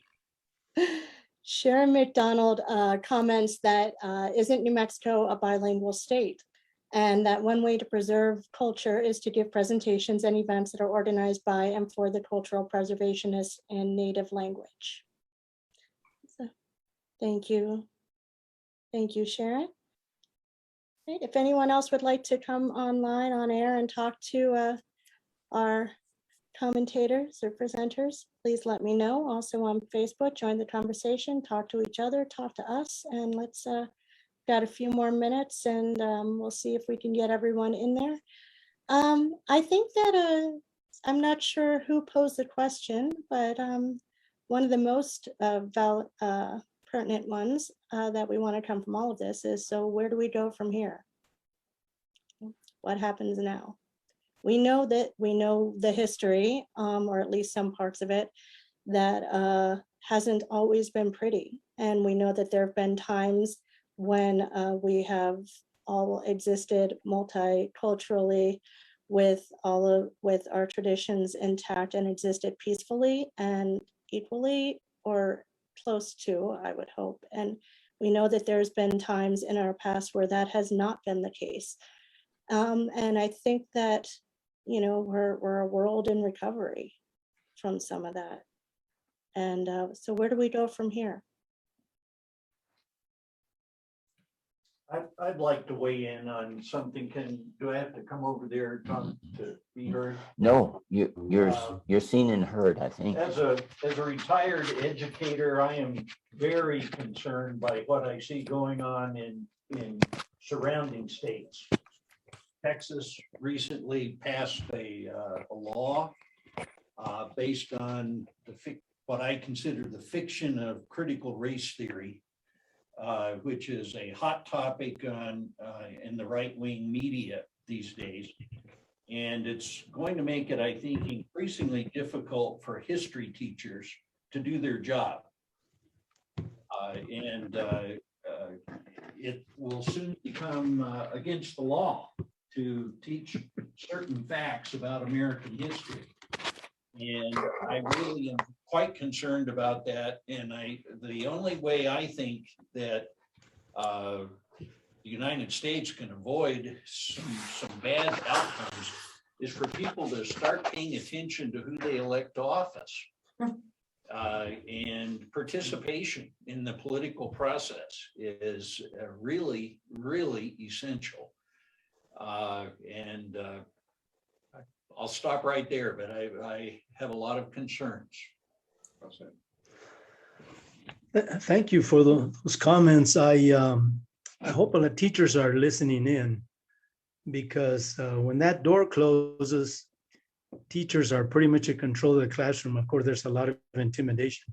But for example, when was it? I started teaching, and I wasn't the only one. It was already happening in the 1970s, late 60s. Rodolfo Acuña in the California State University system started a system of Chicana studies. In 1990, I talked to the counselors there at Covere, who were some of the most awesome counselors ever, I believe, in the history of New Mexico. Albert Cedillos from Hurley, he was a counselor, and Bertha Mata Castillo from San Vicente de la Cienega, from Silver City. And so I said, hey, I want to teach Chicano studies. What do you think?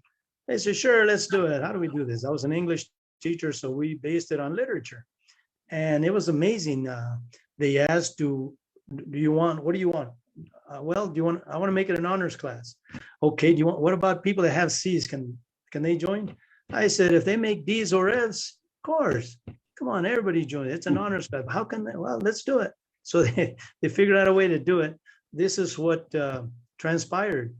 The so-called low achieving students were outperforming the letter grade higher achieving students in the beginning of the class, because they were able to think outside the box. The A and B students, they thought there was an answer for everything, a canned answer for some of these questions, and the other students were able to look at it in a more universal manner, and it created a lot of intercultural. We say, let's say that the A's, people that make A's and B's are one culture, and D's and F's are a different culture, and just for the sake of conversation. Well, anyway, it created a lot of cohesion. So it was a group presentations and a lot of group work that was done. But that was what was amazing. So people were opening up their minds, and and I had both, Chicano and Anglo students, and a couple of Native American students there also. And that's when we first started having discussions about changing the name of the Snell Redskins, which is the middle school there in Bayard. And I know I challenged it when it came up, when they started calling them the Redskins, to eliminate that. But anyway, to make a long story short, the critical race theory is Chicano studies, is telling the truth pretty much. You tell the truth in a classroom, and that's critical race theory. And you have to do it as a teacher. You have to do it in a manner where people learn, as opposed to telling them what this is. Instead of telling them that, allow for discovery, for them to come up with some of their own conclusions. And it works. It works. At least I felt it did. Somewhat related to that, Sharon would like to know, one of our scholars or someone might be more familiar with this, is New Mexico a bilingual state by its constitution? Because she says that she thought that there was to be bilingual teaching in schools and in signage, et cetera, that was supposed to already be the case. And is that true, or are we mistaken? Yes, it's built into the Constitution. So we're just not following through on it. Never have, for 100 years, for over 100 years. It was in the Constitution of New Mexico. And as we all know, New Mexico came into the Union after what? After over 50, 60 years. The reason being was because there were too many Mexicanos in New Mexico. And the others wanted to make sure that they had numerical superiority or something like that. And so in the Constitution, yes, they're supposed to be, it's a bilingual state. And number two, teachers are supposed to be fluent in both Spanish and English. And I don't have the articles in front of me, but it's in the New Mexico Constitution. So thank you for bringing that up. Yes, thank you, Sharon. Well, that is honestly something that I had never realized before. And I think maybe that's also something that is so clearly spelled out and so important that that's something that maybe should be passed around a little bit more. And, you'd think that it would be common knowledge, and it's not for residents in this state. Yeah. Patsy, but Christy, who had that great question earlier about Teen Hum and Barker's Cafe, her computer crashed. So could she either email you, or if you would like to, or if you can answer that again? Oh, it'd be more than happy to. But she can email me or visit me at the store and we can have a long conversation. Okay. If you want to let me know and I will, oh, I don't have your email address. So we'll figure that out. Okay, Christy, if you'll send me your email address, I will message it to me and I will pass that along. Okay, thanks. All right.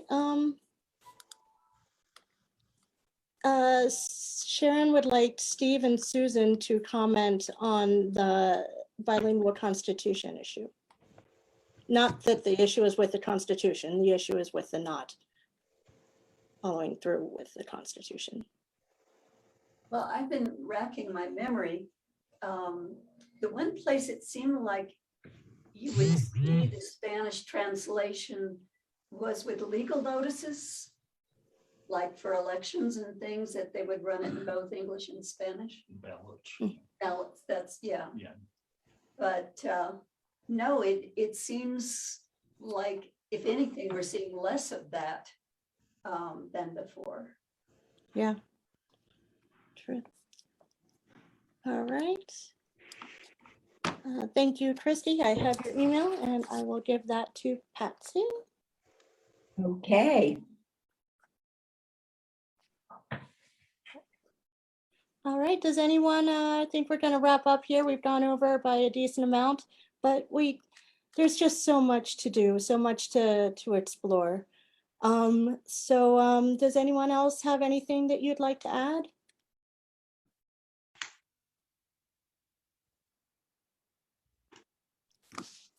Anyone? Raul, you're curiously silent.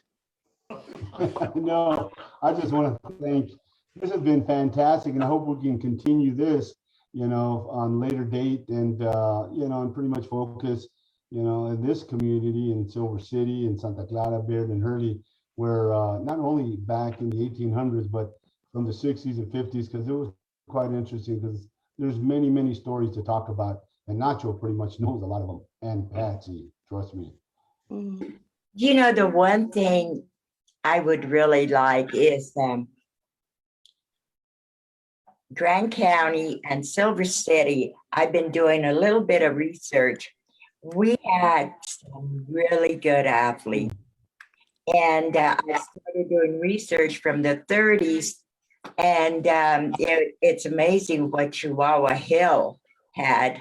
And I think that would be really interesting to get together because when you think about baseball, every little community around had a ballpark. I mean, that's unbelievable, and the church a lot of times would sponsor them. There is so much history in Grand County ball that it would take a long time to get it all out. And Raul did a little bit with the Fort Baird, but there's names of guys that went on to play pro, like Tony Esteda, and I think Luis, you might have even played a little bit with Tony. And Martin Padilla, and then Silver City, we had Luis Rivera and just really, really extra special athlete. And I'm really interested in that one aspect of our history. As just I think a way to round things up, Luis, I hear you, and I would also like to bring on Javier Marufo, who is our new curator, and we are doing that project on Chihuahua Hill. He just let me know that he recently interviewed someone talking about playing baseball at Chihuahua Hill. So I'm going to bring him on if that's okay with everyone. Sure. Javi, you there? Yeah, can everyone hear me? Yes. Yeah. So I'd just like to reiterate, everything you guys are talking about is exactly what we would need for this Chihuahua Hill history project. So at some point, I'd like to get in touch with all of you and maybe conduct some interviews and talk about what you know. And, spread the word if you can, because we want to get as many people as possible. Luis, did you want to comment? I would like to, yeah, matter of, El Reportero was there in Chihuahua Hill at the base of Chihuahua Hill, but I'd like to follow up on what Patsy said. I really think one of the most important elements that occurred in Grant County where people got together was athletics and baseball in particular. People started playing against each other. So segregated camps were playing against each other. So they would, it was very competitive, of course. And then in later years, we had the teams were made up of Anglos and Mexicanos, right? Back around the 60s, the high school teams all of a sudden started playing together and they started with defending each other. If there was a fight, they defend each other or an argument, etc. And then now our sons and daughters are playing for we're talking about the high school teams throughout. And they, so it creates a lot of unity. So parents are there cheering together. They make arrangements together for travel and for food and for hotel arrangements. So a lot of that has occurred through athletics. And I think it's been wonderful. That part, that part's been good. People have come together through sports. They really have. I believe, oh, I'm sorry, didn't Dr. Dinwiddie, didn't you do a history on Grant County baseball? Yeah, we did. That's Raul participated in the fall of 19. We did a baseball symposium at Fort Beard, and it was great because we got a lot of people involved with history that typically may not have come out, but they got really thrilled by the opportunity to talk about that aspect of local culture, and it was great.